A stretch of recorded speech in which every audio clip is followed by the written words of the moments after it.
ভালোবাসা দিবসে আবেগঘন এক পোস্টে আবারও আলোচনায় এলেন মডেল ও অভিনেত্রী রুকাইয়া জাহান চমক। বছর দুয়েক আগে মাত্র ৯ টাকা দেনমোহরে বিয়ে করে সামাজিক মাধ্যমে ব্যাপক চর্চার জন্ম দিয়েছিলেন তিনি। এবার ভালোবাসা দিবসে স্বামীর সঙ্গে কিছু ছবি শেয়ার করে ব্যক্তিজীবনের গভীর অনুভূতি তুলে ধরলেন ভক্তদের সামনে। নিজের ফেসবুক পেজে চমক লেখেন, এখন তার কাছে ভালোবাসা মানে প্রতিদিন একই মানুষকে নতুন করে খুঁজে পাওয়া, পাশে থাকা এবং যত্ন নেওয়া। সম্পর্কের সংজ্ঞা দিতে গিয়ে তিনি জানান, ভালোবাসা আসলে সময়ের সঙ্গে আরো পরিণত হয়, গভীর হয়।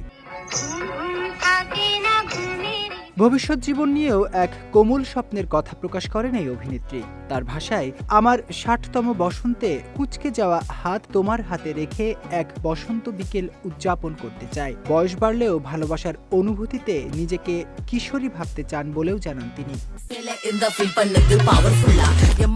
পোস্টে চমক আরও লেখেন, জীবনের শেষ প্রান্তে প্রিয় মানুষটির সঙ্গে সাধারণ কিছু মুহূর্ত কাটানোই তার সবচেয়ে বড় ইচ্ছা। কখনো নরওয়ের নির্জন কোনো গ্রামে বসে কফি পান, কখনো প্রিয় কবিতা পড়তে পড়তে তার কাঁধে মাথা রাখা। সবশেষে চমক লিখেছেন, জীবনের প্রায় সব স্বপ্নই পূরণ হয়েছে, এখন শুধু প্রিয় মানুষটির সঙ্গে বার্ধক্যে পৌঁছাতে চান। সেটি পূরণ হলেই আর কোনো আফসোস থাকবে না।